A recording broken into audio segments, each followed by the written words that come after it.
Savoir quitter son confort. Shalom bien-aimé dans le Seigneur. Notre méditation du jour s'intitule Savoir quitter son confort. Nous tirons notre texte en Marc 10:50 qui nous dit ceci. L'aveugle jeta son manteau et s'élevant des bonds, vint vers Jésus. Alléluia. Votre confort peut être la plus grande menace contre votre grandeur. Vous ne pouvez pas être grand là où vous êtes déjà confortable.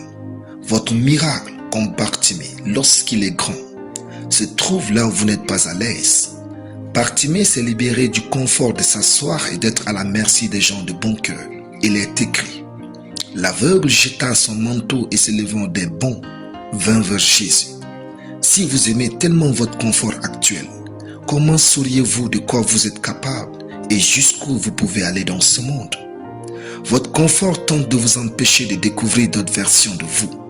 Nous ne disons pas de tout bousiller, mais de réaliser que votre confort peut être un piège et qu'il faut être prêt à quitter le confort pour une vie entière de succès. Dans Deutéronome 1:7, le peuple juif était devenu si confortable qu'il ne voulait plus bouger. Ce peuple avait vu Dieu sur le mont Sinaï. Ce mont était devenu leur lieu de résidence. Dieu vint leur dire sévèrement, tournez-vous et partez.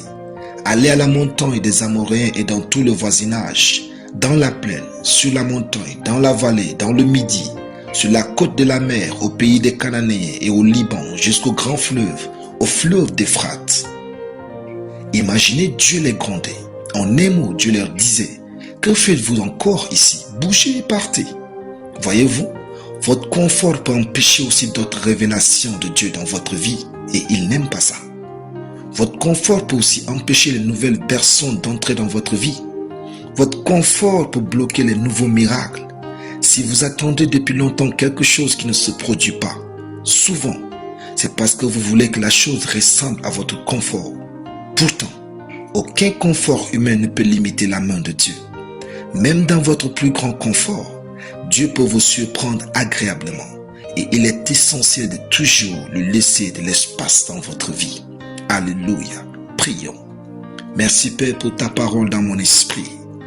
Dans ma vie, je vais de gloire en gloire, de succès en succès, de miracle en miracle, au nom de Jésus. Amen. La lecture biblique en une année, Psaume 66 à Psaume 70. Soyez bénis. C'était le pain du ciel.